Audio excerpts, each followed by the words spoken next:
Moderator Mirza Ustamujić, generalni direktor kompanije Energoinvest d.d., a u diskusiji će učestvovati visoki diplomatski predstavnici zemalja.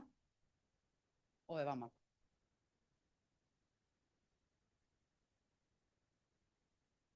Predstavnici zemalja, evo, gospodin Ustamujić je već došao, a ja ću samo da vas podsjetim da imate QR kodove na svojim akreditacijama.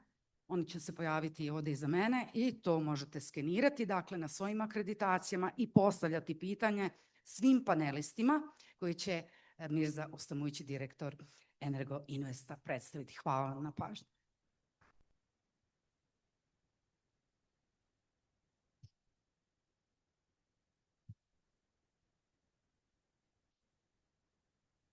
Da budem iskren, meni je uvijek teško govoriti za premijera i zvaničnika koji danas sjede ovdje, pa u znaku ozbiljnosti pripremio sam taj govor na engleskom jeziku i poštovanju prema prije svega ambasadorima i zemljama koji čine jako puno da učine našu zemlju boljom.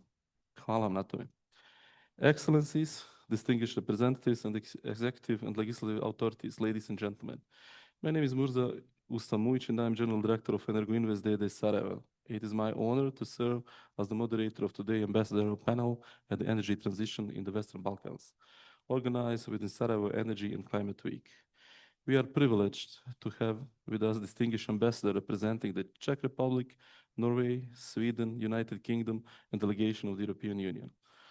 The focus of our discussion will be to hear about the most valuable experiences from their respective countries in energy transitions and how to reflect on these lessons to do best practices could be applied in the context of Bosnia and Herzegovina. This is a great importance given both the challenges our country faces and the opportunities it holds in this area. We will cover a range of important topics from policy frameworks, investment and financing, renewable energy integration, public engagement, regional cooperation, as well as the role of innovation and technology. Our ambassadors will share insights and examples that can inspire and guide Bosnia and Herzegovina on its own energy transition journey, offering respective perspectives that are not only relevant but directly applicable to our circumstances. In line with this format, each ambassador will have up to 5 or 7 minutes for their initial remarks based on guiding question I have prepared. I kindly ask all panelists to respect this frame so that we can ensure a balanced and fruitful discussion. Before giving the floor to the ambassadors, let me kindly note that during the panel you will be able to access QR code linked to the Slido application where you can post your questions to the ambassadors. Depending on time available in the end, we will address as many questions as possible while respecting both the shadow and other participants. So, with this, it is my privilege, and I will continue to speak on our native language, da pozovem njenu ekscelenciju, gospođu Janu Šindelkovu, ambasadorku Češke republike u Bosni i Hercegovini, da otvorimo današnju konverzaciju. Tako.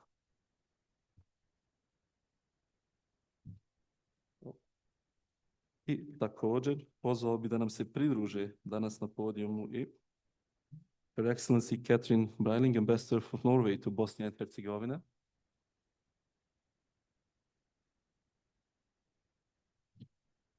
Her Excellency Helena Lagerlöf, Ambassador to Sweden in Bosnia and Herzegovina.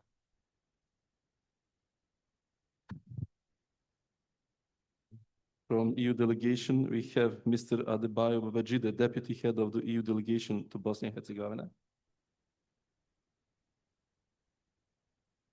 And last but not least, His Excellency Julian Reilly, Ambassador to the United Kingdom to Bosnia and Herzegovina.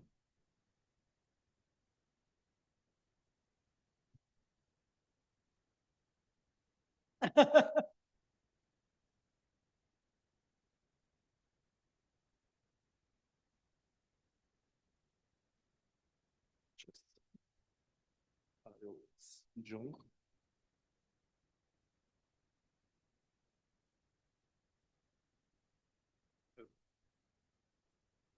Can you hear me? Yes.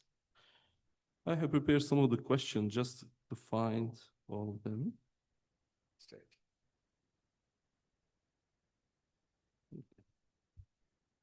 Prvo pitanje ide za njenu ekscelenciju, gospođu Janu Šindelkovu, ambasadoricu Češke republike u Bosni i Hercegovini. Vaša ekscelencijo, čast mi je prije svega da smo danas zajedno ovdje imamo priliku da razgovaramo o ovako bitnim temama. I ono što je bitno, kao što sam naglasio u uvodnim najavama, jako je bitno istaći one prakse koje vaše zemlje koriste sve i koje su primjenjive u Bosni i Hercegovini, jer na tom putu tranzicije definitivno je neophodna vaša pomoć. Češka republika je prošla kroz veoma zahtjevan proces energetske tranzicije, prelazeći sa sistema koji je u velikoj mjeri zavisio od uglja na čišće izvore energije. Pritom je uspjela osigurati energetsku sigurnost i kompletnu usklađenost sa standardima Europske unije. Ovo iskustvo upravlja složenim reformama, privlačenje investicija i izgradnje novih regulacionih okvira može poslužiti kao važan primjer i za Bosnu i Hercegovinu, koja se danas suočava sa sličnim izazovima. Općenito, energetski sektor danas se suočava s neviđenim izazovima i prilikama oblikovanim složenim međudjelovanjem i geopolitičkih promjena i ekonomskih pritisaka, kao i hitnih klimatskih zahtjeva koji su pred nama. Šta bi Bosna i Hercegovina trebalo učiniti as soon as possible, što prije moguće, i kako nam iskustvo Češke države može pomoći? Hvala vam, Mirza, dobar dan svima.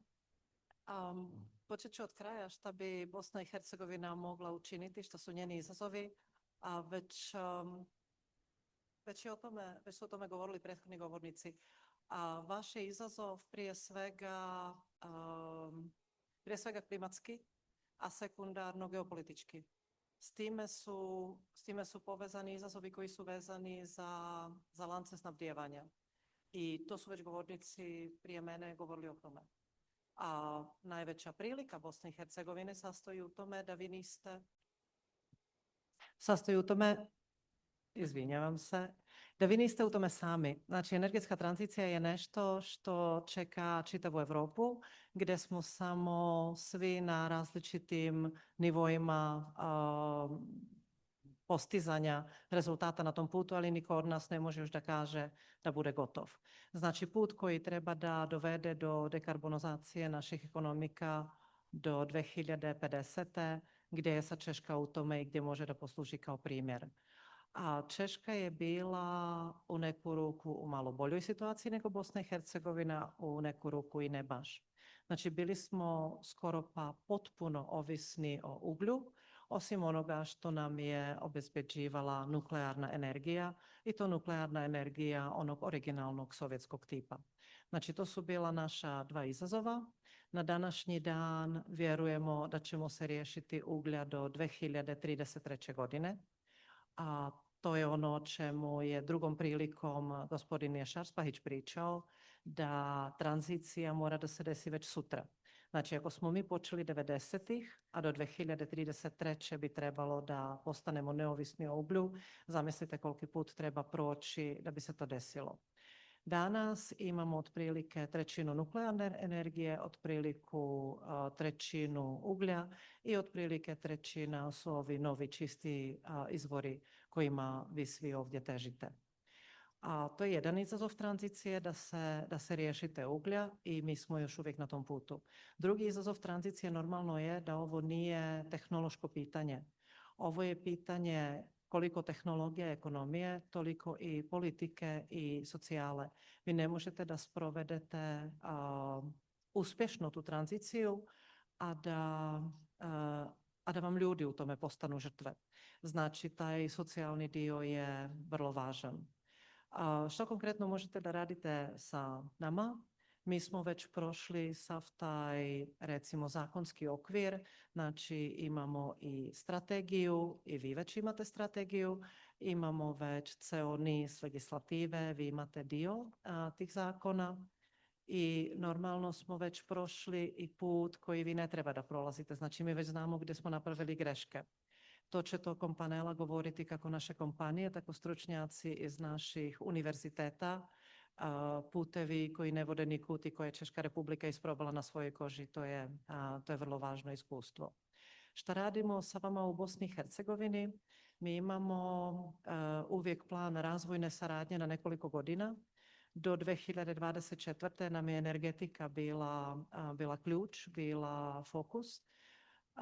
Od 2025. do 2030. nam je fokus na cirkularnoj ekonomiji i na vodi.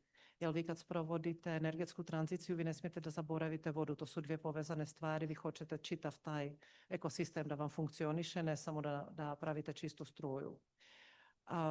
Ovdje smo radili dosta slično UNDP-u na drugim izvorima, na čistim izvorima grejanja nego što je recimo ugalj, tako da imamo primjere, ne znam, Ljubuškog, Novog Travnika gdje smo radili u školama ili vrtićima. Radili smo ovdje solarne panele na, ne znam, Mostarskom porodilištu, na školi u Konjicu. Dosta radimo na tim projektima preko kojih vi dobijate ne samo nešto za vašu zajednicu, nego dobijate naš know-how. I to je ono što vam je potrebno kako za entitete, tako za čitavu državu. Da dobijete iskustvo, znači šta treba da izbjegnete, da dobijete know-how kako se najlakše radi i normalno da dobijete investicije, zato što energetsku tranziciju niko od nas ne može sam, svima trebaju partneri. Tu bih ja završila da me Mirza ne kritikuje za vrijeme.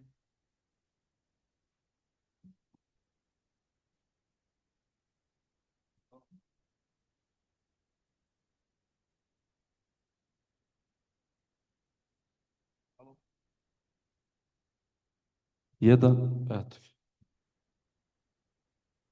Izgleda da ćemo morat energetsku tranziciju već da primijenimo na mikrofon. Šalim se.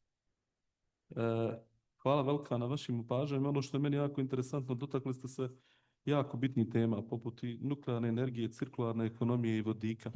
Tako da vjerujem da i današnji panel, ukoliko bi ga nastavili proširiti sa tema, mogli bi još sigurno 2-3 panela dodatna da napravimo koliko je ovo bitna tema. Your Excellency, Biering, Norway is widely recognized as one of the most advanced countries in renewable energy. Almost 90% of its electricity generation comes from the hydropower, which not only secures energy independence, but also enables Norway to integrate other renewables and maintain grid stability. This success story is often mentioned an inspiration for countries with strong hydropower potential, such as Bosnia and Herzegovina. What lessons can Bosnia and Herzegovina can learn from Norway's approach to balancing renewable production with grid stability?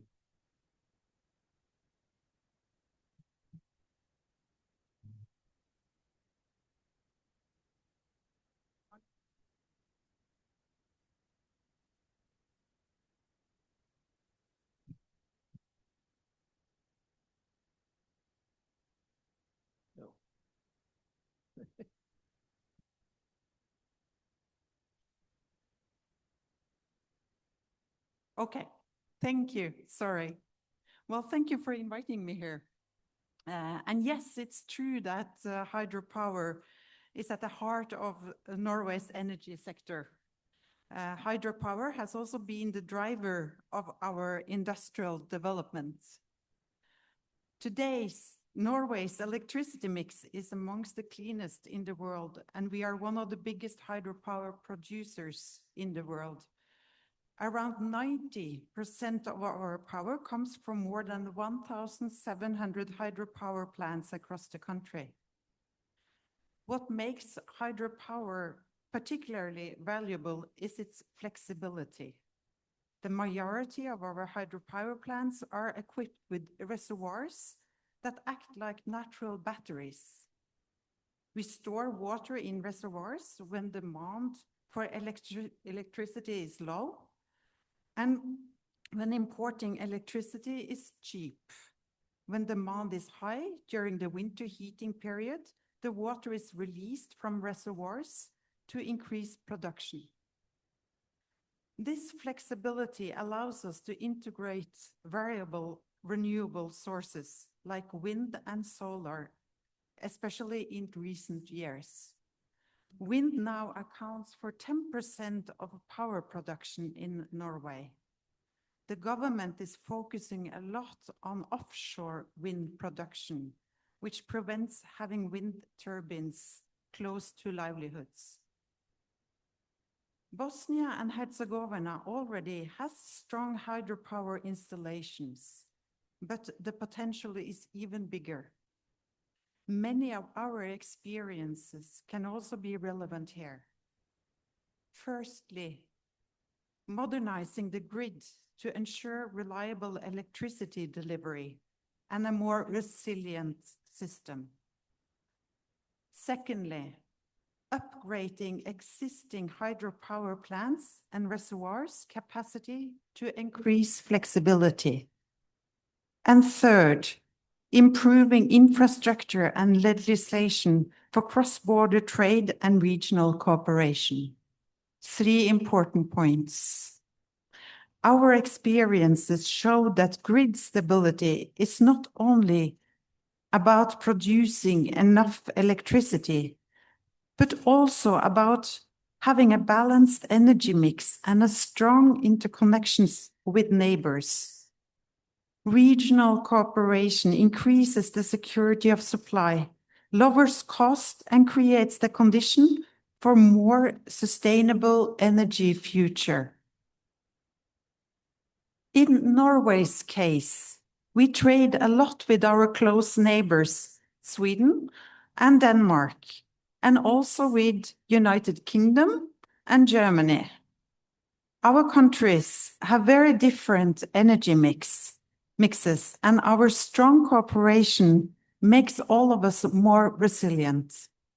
The resilience benefits industry, businesses, and citizens. I believe Bosnia and Herzegovina, with its natural potential, is well placed to move in this direction, and regional cooperation will be an important part of that journey. I should also mention that Norwegian energy companies have a lot of experience, competence, and investment capital. They are already active here in the region. The Norwegian company Greenstat built a large solar power plant in Grude in Herzegovina a few years ago. Another Norwegian company is cooperating with the Elektroprivreda in Montenegro to modernize some of their old hydropower plants, resulting in almost doubling their production. And in Albania, Norwegian Statkraft has built a major reversible hydropower plant and is looking for new investments. Thank you.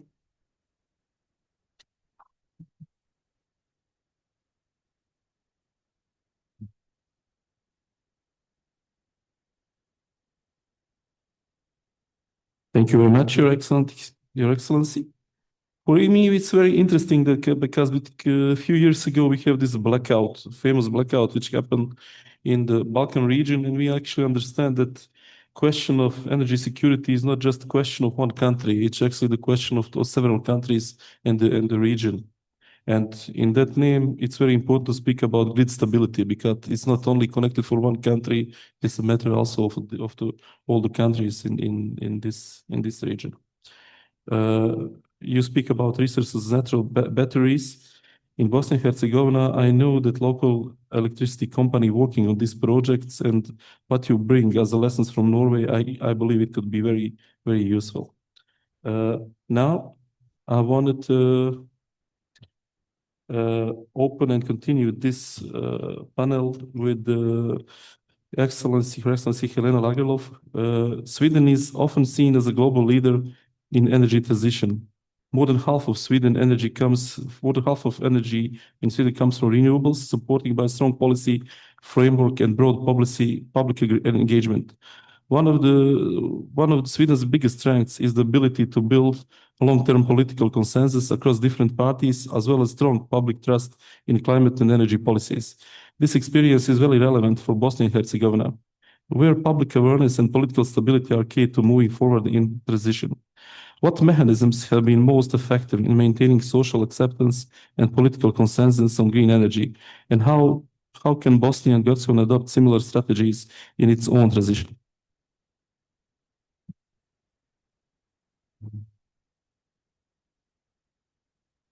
Thank you. Yes. So good afternoon, everyone. Thank you very much for inviting me, and I'm very proud to say that Sweden is closely cooperating with Bosnia and Herzegovina on the energy and climate transition. So first, just very briefly, as a background for Sweden, our energy transition started in the 1970s. There was an oil crisis, and that was a wake-up call for us that showed us that we needed to have a diversity in our own energy mix.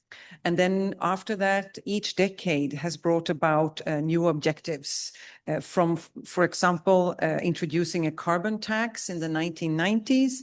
And after that, of course, the whole digitalization of the energy sectors. But I would like to highlight some of the experiences that have been important for Sweden in our own work, and that we, in the cooperation that we have together with Bosnia and Herzegovina, that we also try to apply.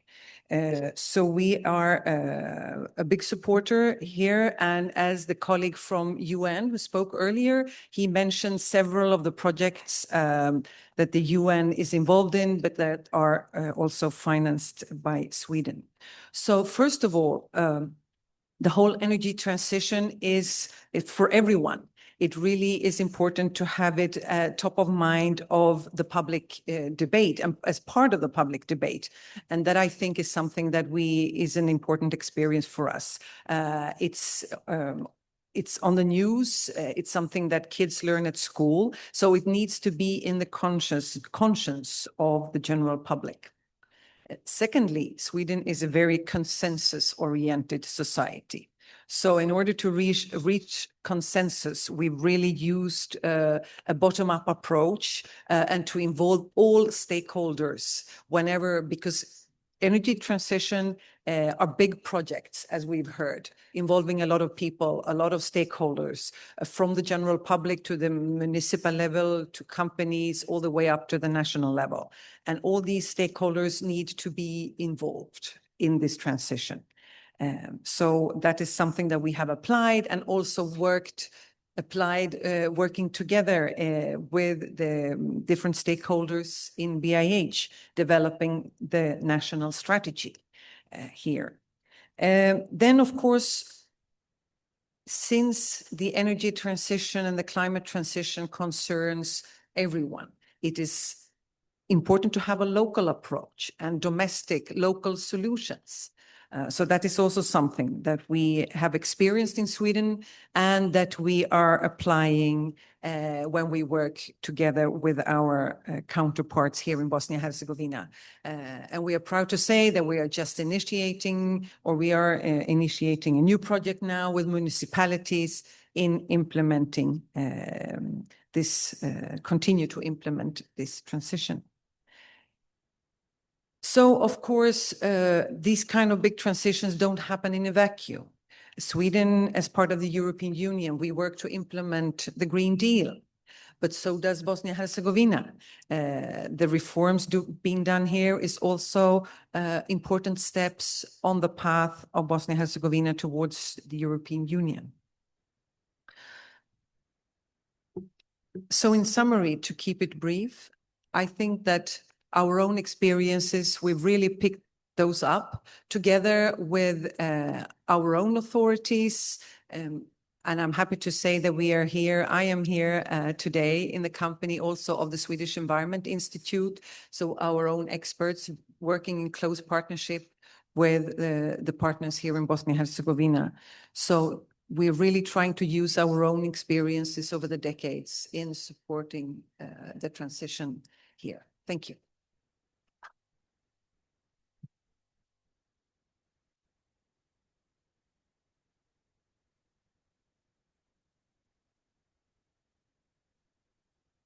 Yeah, can you hear this? Thank you very much.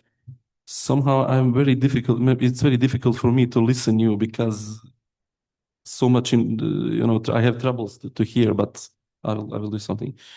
If I understand well, it's very crucial to involve all stakeholders in all cases. What all of you said before, this is the crucial. But one thing is interesting. I will underline this from the speech of Ambassador of Czech Republic, Mrs. Jana, and you, is that you start transition during the 1970s and the Czech Republic started during the 1990s. Somehow I'm afraid in which position we are in Bosnia because, in the last 20 years, our energy balances are just dropping down. We don't invest. We are standing in one position. Actually, we are not even standing. We are dropping. And we need investments. And I believe that conferences like this and panels like this, with your know-how, it's very important for us. And thank you again for that. From EU delegation, we have Mr. Adebayo Babajide, who is already speak. And Mr. Babajide, the European Union has set very ambitious climate and energy goals through the European Green Deal, aiming to become climate neutral by 2050. The European Union is also the main partner for Bosnia and Herzegovina and its accession path, providing both policy guidance and significant financial support. Through programs such as the Green Agenda for the Western Balkans, Bosnia and Herzegovina is encouraged to align with EU standards in areas like decarbonization, renewable energy development, and energy efficiency. This assistance is crucial for overcoming structural barriers and accelerating the transition, what we just speak about. And can you tell us more about the priorities for Bosnia and Herzegovina in aligning with EU policy and assistance that EU provides to Bosnia and Herzegovina in these endeavors? Thank you.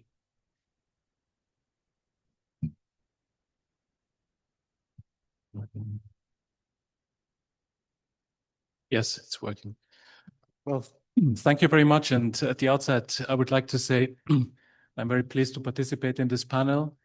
I think truly the experience from member states and other European states are quite relevant for reflecting on Bosnia's own future, which is a future towards the European Union. The European Union has defined quite ambitious targets for itself. And all of this, of course, is happening in the context of the Paris Agreement goals and the key ambition that we have within the European Green Deal indeed, and as I mentioned in my earlier presentation, is to become climate neutral by 2050. And already in 2030, we're on track for reaching the target of reducing our 1990 emissions by 55%. And Bosnia-Herzegovina, of course, as an aspiring member of the European Union, is invited to align its own policies to those policies, to have the same ambition as the European Union has developed. And as I said earlier, we are, of course, encouraged by the fact that Bosnia-Herzegovina is a party to the Paris Agreement, has signed the Energy Community Treaty, and is also a signatory to the Sofia Declaration. So, as a future member state, of course, Bosnia has the support of the European Union in meeting these targets. In terms of what this target should be in the context of aligning with the targets the European Union has set itself, I mean, this would be as priorities, and most of them have been mentioned already today, is within the Stabilization and Association Agreement, which the Bosnia signed with the European Union, to continue the alignment with the EU acquis, because the legislation in this area is constantly changing, which means that the alignment also is a continuous process. But crucially, it is important to reduce emissions, to establish carbon pricing, to establish an emissions trading system in view of the application of the carbon border adjustment mechanism. And this is very important, of course, because of the CBAM's implication for the electricity sector. It is also necessary to establish a state-level climate law to align with the EU climate law, to adopt a national climate and energy plan. And in these areas, there is need for more progress, not least because what I mentioned earlier, that the EU legislative system continues to evolve. So there's this constant, so there are the EU targets, there is the invitation to align with the EU targets, but there is also the EU support for reaching these targets. And here I'm proud to say that the European Union has supported over the last years Bosnia-Herzegovina with 90 million euros of assistance. And some of this assistance was in order to make energy affordable. Some of this was to make to improve insulation of homes and businesses. And this support, which is delivered under the IPA program, is also addressed at emissions reduction, obviously, nature and biodiverse protection, waste management, circular economy, for which another 14 million are planned. and green economy transition with regard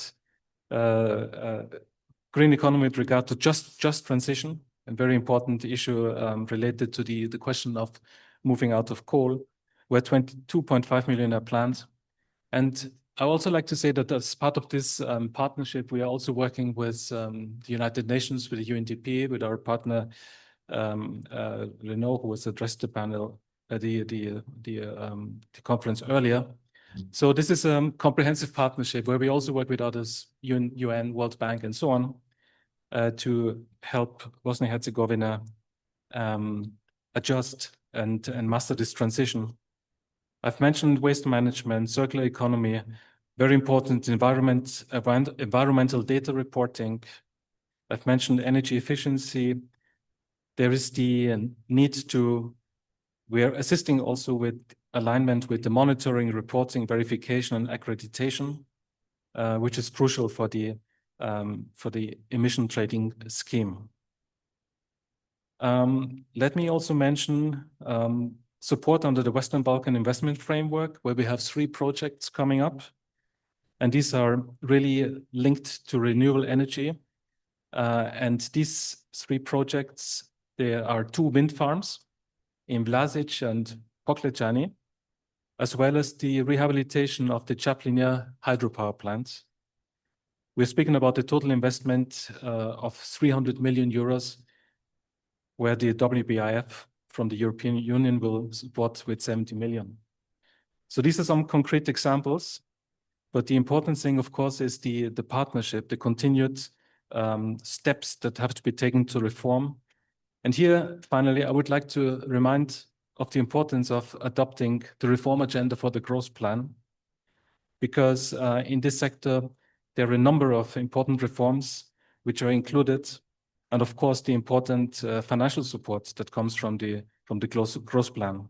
So we do hope that Bosnia and Herzegovina will reach agreement on the reform agenda, so that it can also join the other countries of the region in implementing the growth plan. In conclusion, just to underline our commitment to support the country, to achieve progress on its EU path, and importantly, to meet the climate targets for the benefit also of its citizens and economy and society as a whole. Thank you.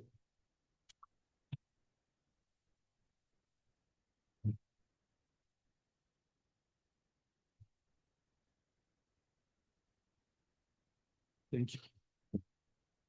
Thank you. For me personal, as a citizen of this country, is very important your last conclusion about commitment of European Union to Bosnia and Herzegovina. And I think that is very, very important. From the other side, I must admit that sometimes I'm really afraid what we need to do and understanding how much we are capable to do that. That is something what I really afraid, especially because one of the part of my life I spent as a representative in the parliament, and I know how hard it is to make decisions in these bodies. So that is the reason why our government also in the parliament need full support, and support same as Minister Lakić, who sit today over here and listen what we speak, and for example what he is doing to establish this all, for example, interconnections for Bosnia and Herzegovina, because this is a huge issue which will be bigger and bigger, and we need to act really fast. I also wish Mr. Lakić to succeed in all what he trying to do in the favor of citizens of Bosnia and Herzegovina. So, as I said before, last but not least, His Excellency Julian Reilly. And it is my great pleasure to invite him to speak with us today. The United Kingdom has become one of the world leaders in renewable energy, particularly in offshore wind, with more than 14 gigawatts. This is the data I found on the internet of installed offshore wind capacity. The UK is the largest market in Europe. This success was achieved through clear government commitment, long-term policy stability, and strong investor confidence. Bosnia and Herzegovina, with its own significant renewable potential, can benefit from understanding how the UK managed to attract investments and scale up renewable projects so effectively. So what the key lessons can Bosnia and Herzegovina draw from UK experience in scaling up renewable energy projects?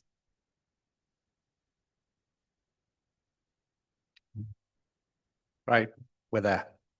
Thank you very much, and likewise a great pleasure to be here. Before I start to answer your question, just to say, whether it's the 1970s, the 1990s, or the 2020s, it's never too late to start, so long as you do it now. So that's my first thought. I'm going to try and draw 6, if I may, general lessons from the UK experience. Before I do that, I just think it's, we have to acknowledge that every country is different and every pathway is different. So, and we're still on our journey. So I think this is all said with a certain degree of modesty. But first of all, the first lesson I draw is be bold. You really need to go for it if you want it to work. The United Kingdom was the first major economy to halve its emissions, cutting them by 50% between 1990 and 2020. And in the period that we did that, our economy grew by 79%. So there's another little lesson there, which is green can equal growth. So do not be afraid of it. We have also made the decision and have signed into law that net zero greenhouse gas emissions by 2050. So not only is it a target, we are legally committed domestically to deliver that. And then the other one around boldness, I think you just cannot separate energy security from the net zero and the decarbonization. In the old days, we relied on North Sea oil and gas. We also relied on coal. Coal is over 100% in the UK, and North Sea gas is fading. So it's really, really important for our own economy as well as for a green future that we focus on that. The second lesson which I would draw is it's really important to plan, but not only to plan, but to deliver. We all live in volatile times, and access to energy sources is neither straightforward nor easy. And in the UK, we just keep on reviewing what it is that our country needs. And we've set out a series of bold measures to ensure that we can get homegrown clean energy to all of our people. Now, of course, that's really easy to say, and it's really difficult to do. So I think the specific thing I would say is, and which we've had to do, is you have to identify, acknowledge, and then address the bottlenecks in your own system. For us, cleaning up if we're honest, dysfunctional grid system by prioritizing the most important projects and ending a first-come, first-served system. Secondly, speeding up decisions on planning permission and empowering planners to prioritize critical energy infrastructure. And thirdly, in this space, expanding the renewable auction process to stop delays and to get more projects connected. And on that, we all need to face facts. Climate is changing. We were hearing in introductory talks about forest fires. In December, I was astonished to see the 𝙎𝙀𝘾𝙒 lake empty. There's rainfall problems 2 months, 3 months after massive floods in this country. So we're all facing that. To deal with it, innovation, adaptation, and mitigation are really important. And the government and the private sector need to be able to interact seamlessly. Which brings me to my third lesson, which is legislate and legislate well. And so for us, and that was really crucial to attracting the massive private investment, domestic and international, that we needed. That needs long-term thinking, and it takes many years to legislate. So starting now, or preferably yesterday, is better. In the UK, from the Climate Change Act in 2008, the Environment Act in 2021, and last year's Prime Minister's Plan for Change gave us a really strong legal framework for reaching net zero emissions by 2050. My fourth point is adapt. Adaptation is absolutely crucial. And as we accelerate our efforts to reach net zero, we also need to ensure that we're prepared for the effects of climate change, which we're already all experiencing. And so I think the lesson there is governments need to set out the actions required to increase our resilience. And we have done that, for instance, through the Clean Power by 2030 action plan, which sets out the different pathways for deployment of offshore wind, onshore wind, solar, nuclear, batteries, hydrogen, and carbon capture, utilization and storage. Many of those things are pathways which are very suitable for Bosnia and Herzegovina. This plan, which comes to my fifth point, gives developers and investors the clarity they need, which is hugely important because none of us, no country can do this without attracting investors, both domestic and foreign. And just to sort of say what clear legislation and a clear plan can do, in the first 10 months since our new government came in last July, we managed to attract $43 billion of business investment into net zero. And those net zero sectors are growing 3 times faster than the economy in the UK as a whole. And I think also in this space, it's important, as others have, to talk about innovation, which is central to the United Kingdom's approach, and it creates loads of new opportunities in new technologies, in business models, and in systems to reach net zero and to assist further development. As I said, every country has its own specific needs and circumstances, but Bosnia and Herzegovina has amazing potential. So, and just to flag a couple of examples, you mentioned offshore wind. We currently in the UK have the world's largest operational offshore wind farm project, Hornsea 2, which covers 460 square kilometers, to give you an idea, 165 turbines, and each of these is 200 meters high. It's massive. We didn't do that by ourselves, and I think that's really important. It's done by Ørsted, which is Ørsted UK, but it's a Danish company. We work with international partners. As we do in nuclear, we work with many different countries. France has been a big partner, other countries have, and just last week we signed a massive new deal with the United States to partner on civil nuclear energy development. I think you have to think about that. And the last little space in that area is hydrogen, which we've talked about at conferences here in Sarajevo before. 200 companies working on hydrogen and fuel cell technologies in the UK, constantly looking for new partners and exploring ways that we can work with other countries. Which brings me to my very final point, which I've already touched on, which is partnerships.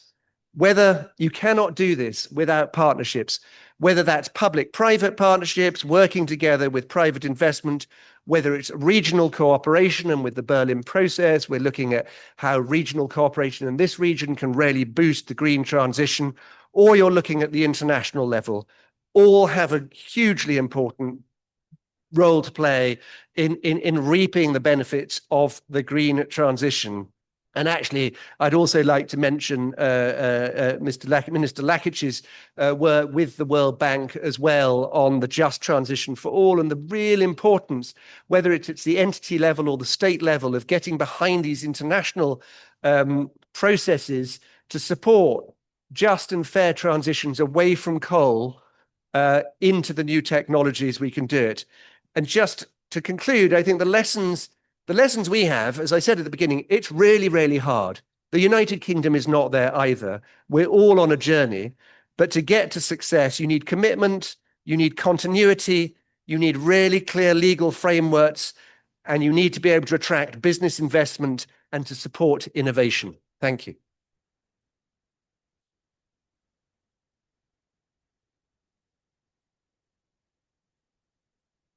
Thank you to the ambassador. Really, really important things you said, and I will underline these partnerships. I believe that we as a country really need partners, and we need to call them to come to Bosnia, invest. And I must admit, I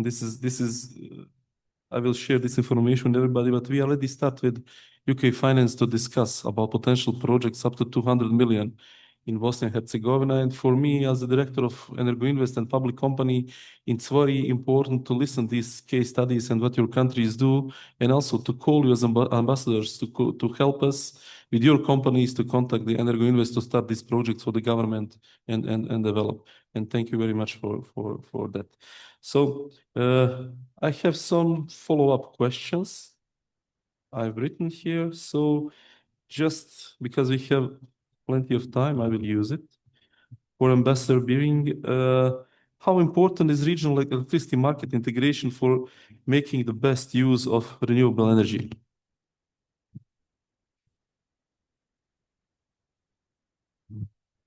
No, just leave it. Now? Yes. Just testing you all.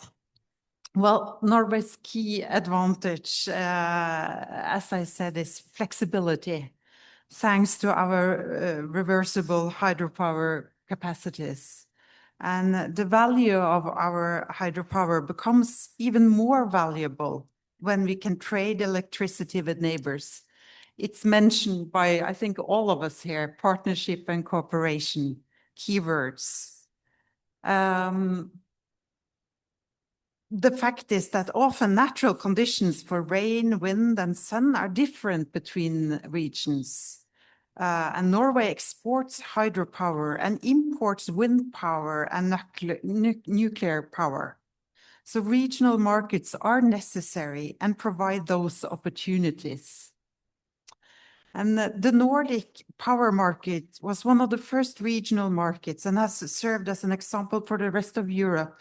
The market operated Nord Pool has helped establish power exchanges also in Croatia, Romania, and Bulgaria. And Nord Pool can also be the chosen partner for Bosnia and Herzegovina when authorities here are ready to establish a Bosnian electricity markets. So the opportunities are really there. Thank you.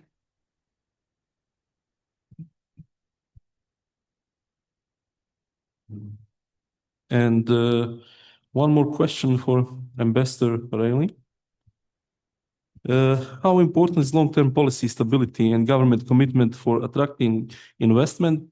And please, somehow in our media, we don't have this information. I do this follow-up during the LinkedIn about civil local energy development, but I see this as a big news in US and the United Kingdom. Maybe you can tell us a bit more about this. Thank you. Thank you very much. The answer to the first part of the question is incredibly simple, which is that long-term policy stability is absolutely fundamental and crucially important to attracting such investment. Very briefly, I mean, the UK has had a change of government last year. We saw a reasonable amount of political sort of change through that time. But one thing that we kept absolutely consistent was the legislative framework to ensure that we can continue to attract that kind of investment to enable us to continue with the green transition, maximizing the partnerships that we already had. I think I mentioned very briefly, and you've asked about the new US-UK civil nuclear partnership. I am not a nuclear expert, so I'm not going to give you massive detail on that. But I think the key point there is, I mean, first of all, predictability is really important. So we were really pleased to get out of, last week's deal, an agreement for £150 billion worth of investment from the United States into the United Kingdom, with a very significant portion coming into energy systems, including nuclear energy. The other thing that I would say is we're working with partners across Europe as well on small modular reactors, an amazing new technology which can apply not just to massive markets and very large countries, but actually also to medium and smaller countries. And I think that's a really important area to pursue, and Rolls-Royce are a leading UK company in that space. And with the US, as with European partners, we are looking at how we can further develop those kinds of partnerships to both to push the technology. I mean, with the US, for instance, there's the, if I get it right, the fusion future. That's the holy grail of nuclear energy, seeing how we can push on that. But actually with small modular reactors as well, looking at how we can push out these kinds of systems globally to help speed up the green transition as we bring in and get technologically advanced on other forms of green energy as well.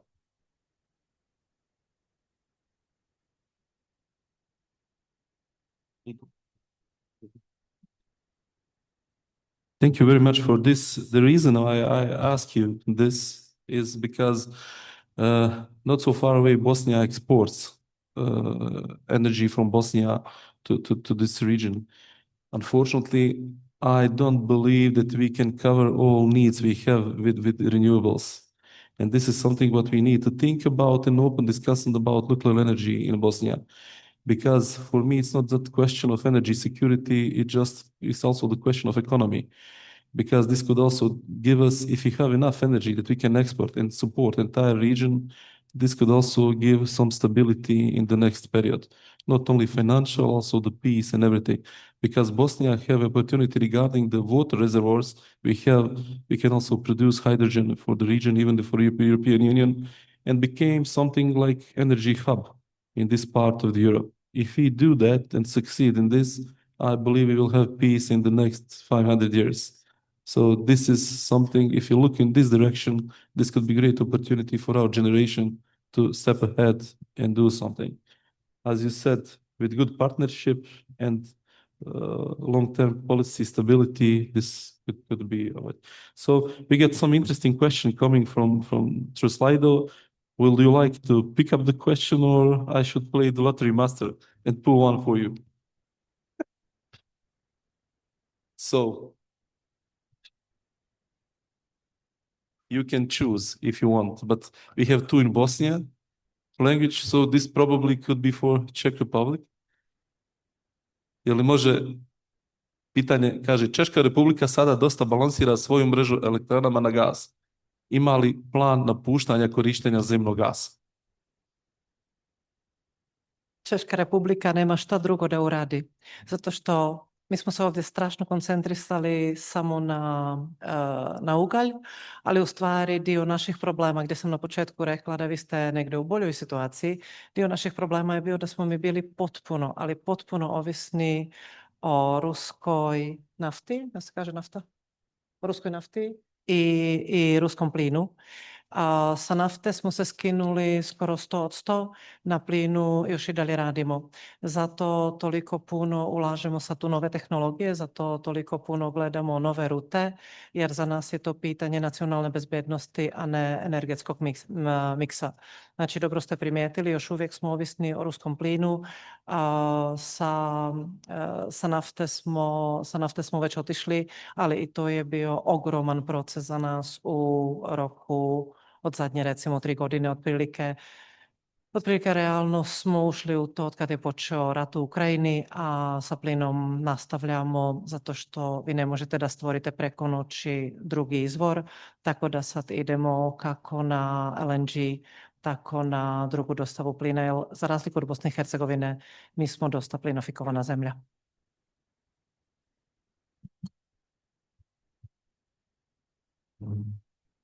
Hvala. The last question could be for the ambassador of Norway. So can the ambassador facilitate an exchange in energy sector practice, starting with higher education, like sharing Norway's reservoir experience? Maybe we can start with the ambassador of Norway and other ambassadors who want to join also, please.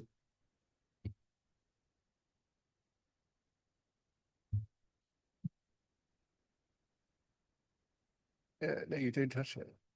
Don't touch it. Don't touch it? Yeah. Oh, thank you. Thank you. Well, if the question is how we can share experience and how we can facilitate the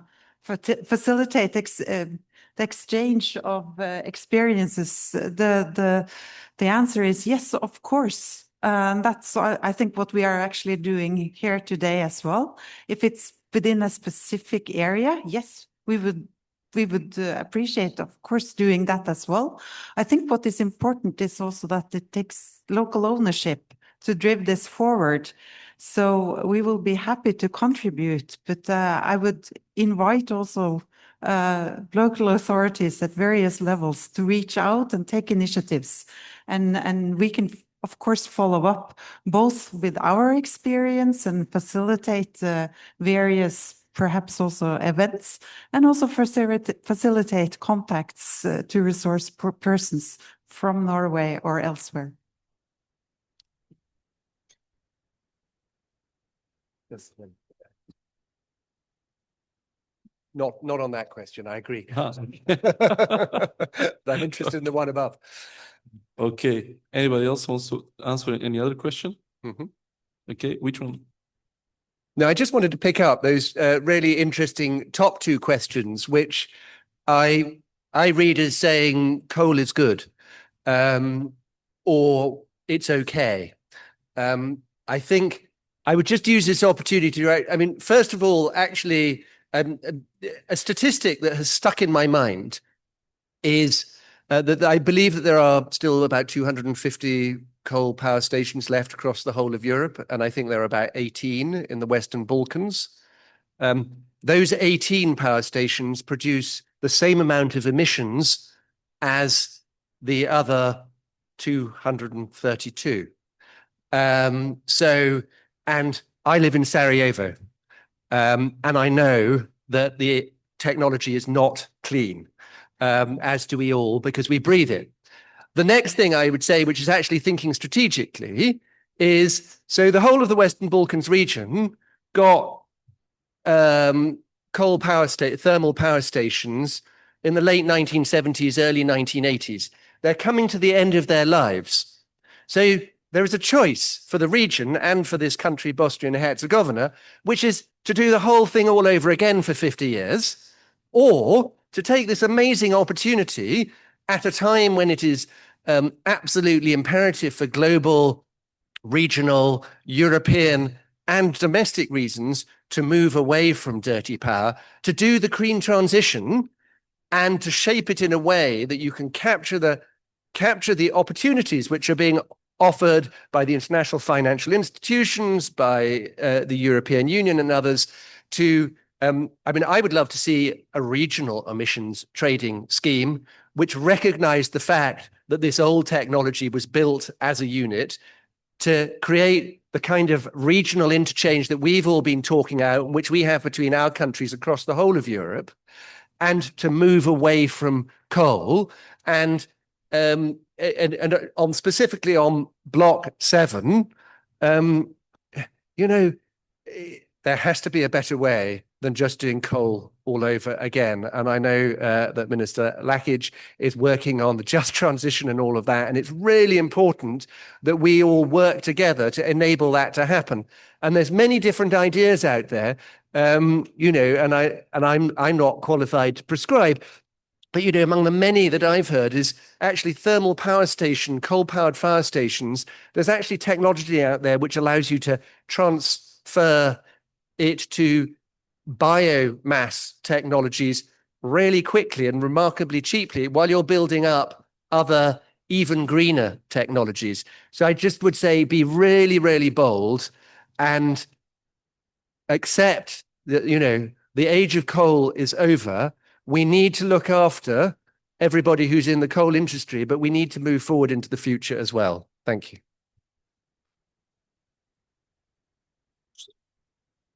Thank you. Ambasadorca Jana.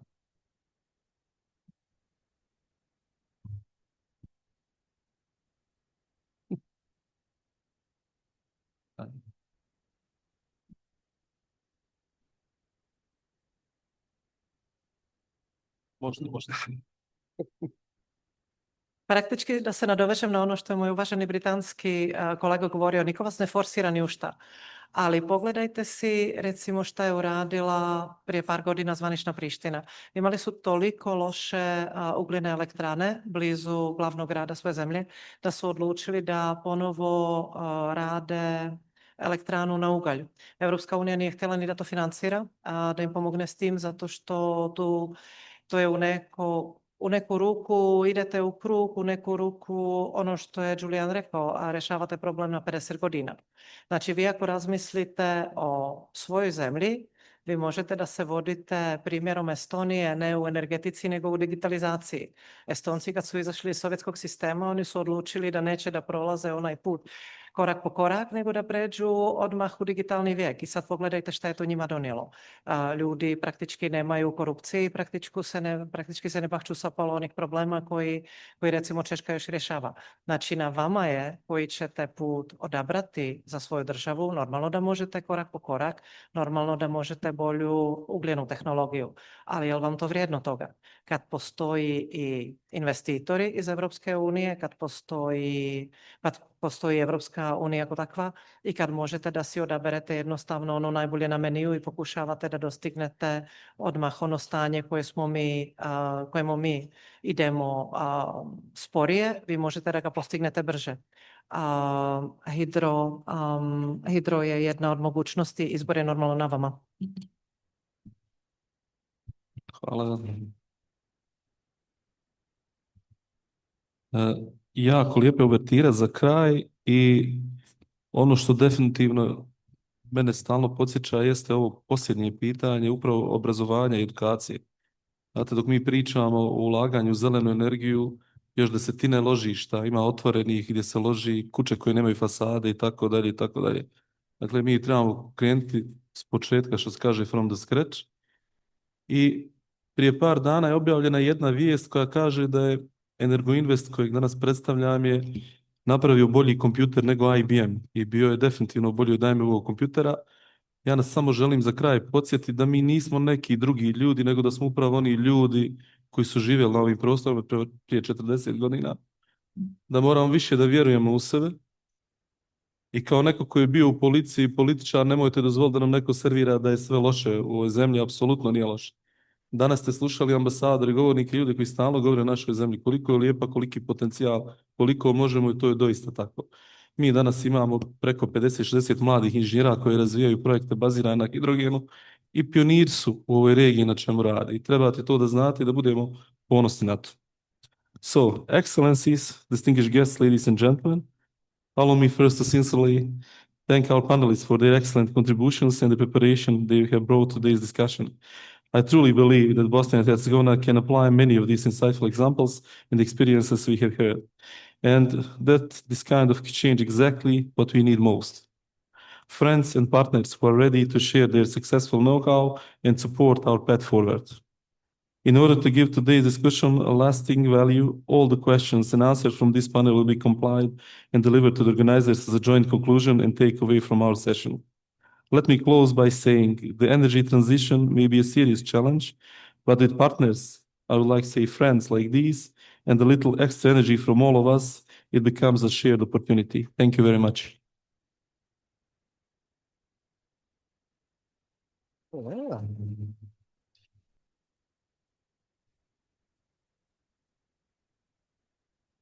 Nice. Am I allowed to go?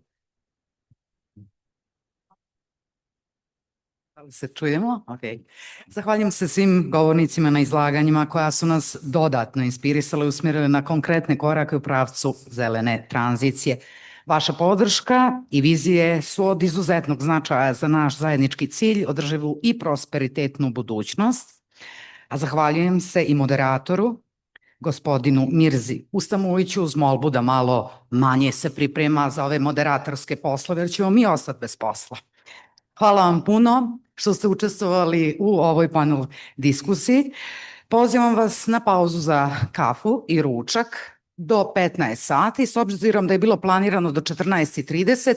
Evo, nek bude sad do 15, ali da se dogovorimo već u 10 do 3 da počnemo da se okupljamo u sali, tako da ne gubimo vrijeme više. Nakon pauze nastavljamo s izlaganjem gospođe Sandre Winkler, više direktorice Svjetskog energetskog vijeća, te panelom o izazovima klimatskih promjena i budućnosti elektroenergetskog sektora u Bosni i Hercegovini.